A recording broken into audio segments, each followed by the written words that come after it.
We've all heard it. The future is coming. Technologies are changing. We're already hearing new words like blockchain and like metaverse and like non fungible tokens or NFTs. So, what does this new change, this new future mean for law professionals? Hi, I'm Shuchi Nagpal, and I'm going to be speaking to you about what it is that future lawyers need to know today.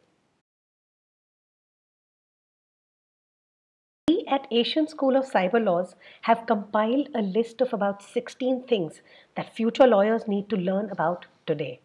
Now, the first one is artificial intelligence.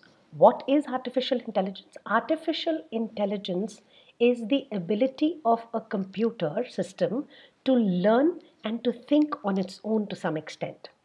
What makes this possible is the encoding of such systems, which make it possible for them to learn, to analyze, to infer, and to apply what they have learned. How does this change anything for lawyers? Well, what has happened recently is that two countries have allowed artificial intelligence systems to become the owners of patents within those nations. Now, if you really think about it, this brings up a whole lot of new issues, and it also changes completely the manner in which we understand intellectual property. This is why lawyers today need to understand artificial intelligence systems. Second thing that future lawyers need to know today are blockchains. What are blockchains? Blockchains are basically, say for example, a bunch of connected computers.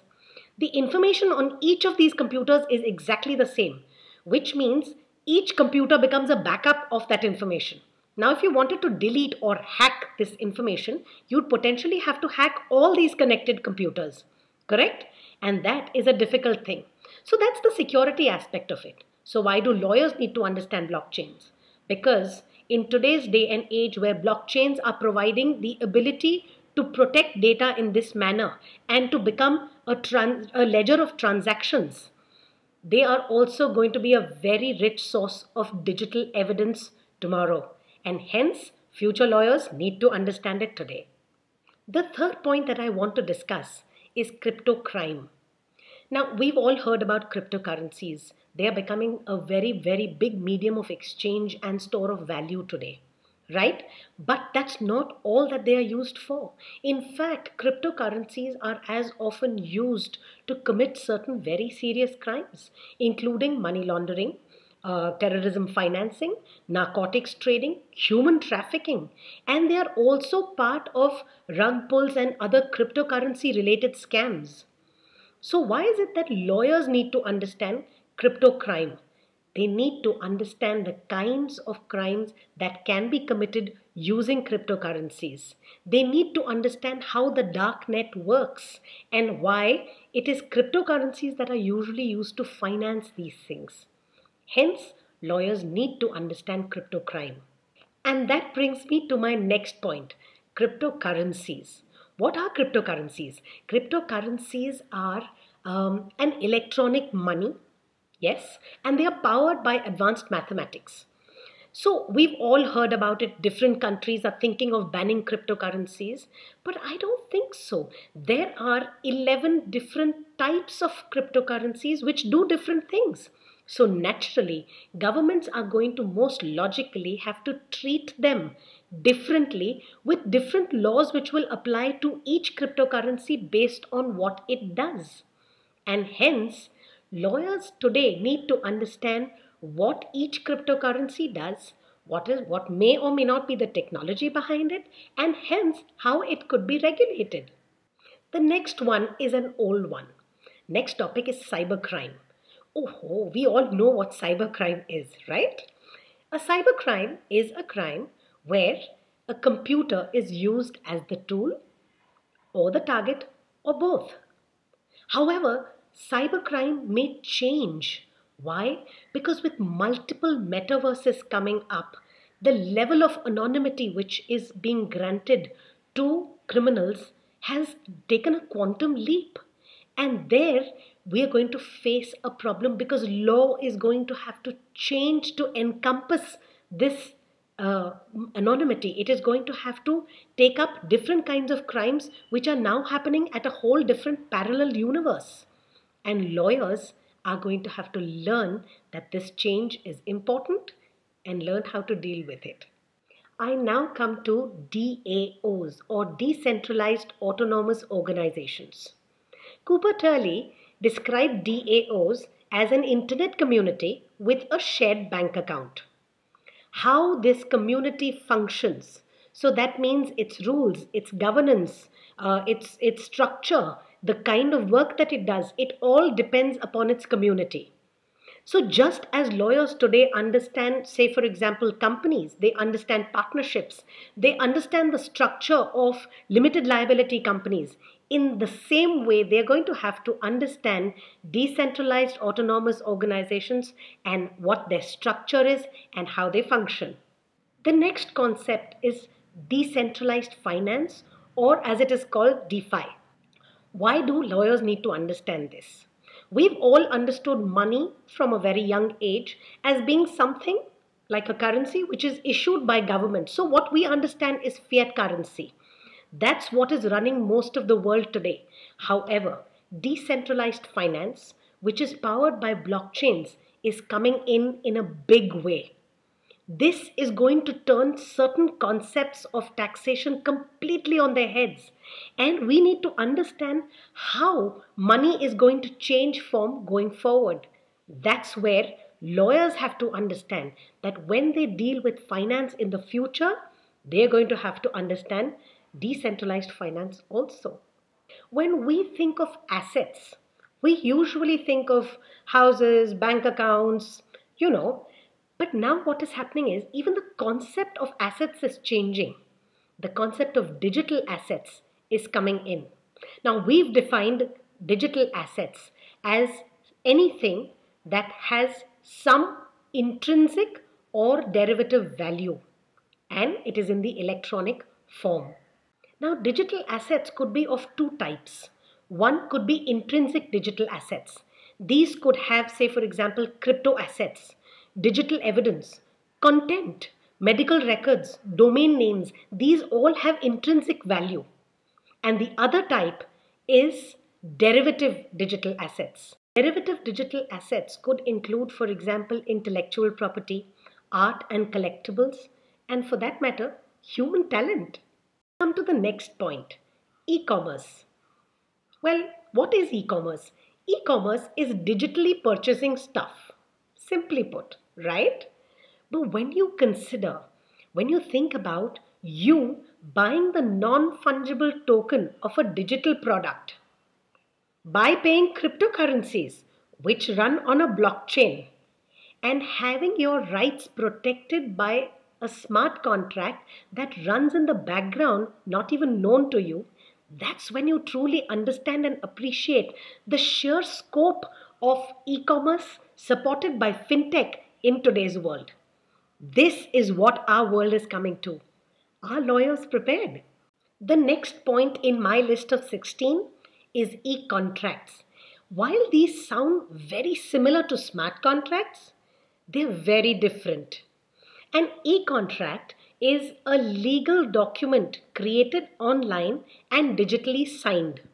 The major difference is that this contract is enforced by a central authority. That is what makes it different from smart contracts. And these are going to become more and more important as we move technologies into the future. My next point is gaming.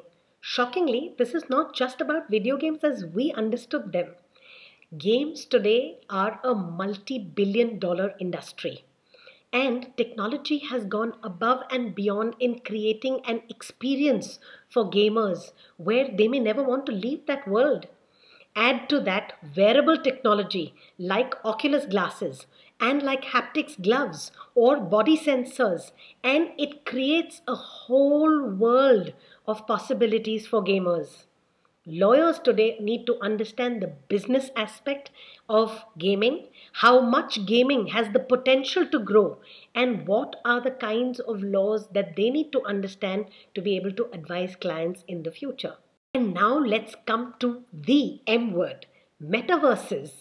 Yes, metaverses are parallel digital universes. They are immersive and they are live all the time. You, via your avatar, can exist in metaverses and you can play, you can learn, earn, party, meet friends, date, and more. Metaverses, if you want to understand them, can be understood much better by thinking back to that movie Avatar. In that movie, if you remember, the digital parallel universes, they are parallel but they are separate, allowed the hero to move from one to the other by becoming his own avatar. Similarly, metaverses are going to allow you to do all this stuff via your avatar. Lawyers need to understand is how is the law going to change to be able to regulate metaverses which are inherently decentralized and inherently governance free. Non fungible tokens or NFTs. NFTs is what you get when intellectual property licenses meet the blockchain. Now, companies, and these are massive brands like Nike, Gucci, Balenciaga, these are high fashion brands. They are all providing exclusive digital products on the metaverses as NFTs. Purchasers or customers can then use these digital products that they've purchased as non fungible tokens as accessories or for their avatars on the metaverse.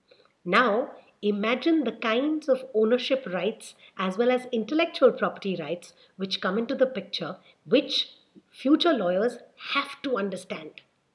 Bear with me, we're almost there. Point number 14 is smart contracts. Now, smart contracts are neither smart nor contracts. So, what are they? Smart contracts are enforceable agreements. They are automated enforceable agreements that don't need a centralized intermediary to implement them or execute them, right? But these smart contracts are completely revolutionizing the worlds of both law and technology, and lawyers today have to be prepared to deal with them. Almost there. My 15th point is social media. We all know that social media is how we connect with others digitally. So, why is social media such a large part of this future that I'm talking about? Why? Because the manner in which and the extent to which we are going to connect with people via social media is going to completely change. Do you know by 2030, most meetings and interactions are expected to go completely online? This is going to be powered by Web 3.2 technologies. So, lawyers today need to understand those technologies and they need to understand how social media is going to change these interactions, thereby expecting the law to change. That brings me to the last one. You heard me mention it in the previous section. I'm talking about Web 3.0. This is the third clear version of the internet that we are seeing emerging. Web 3.0, using blockchain technology and several other technologies, has the potential to give more and more control of content to its users. It also has the potential to permit you to have one account which allows you to move seamlessly from one platform into another, from one metaverse into another, conducting your business, conducting your meetings, your interactions, your dating, shopping, and much more. When you think back on these 16 points, future law seems like a very interesting field. Fact is, it's going to be one of the most crucial fields and it is going to be ever changing. If you felt interested or you want to know more about this field, we're having a free webinar for this. Details are all in the write up. Go right ahead and register.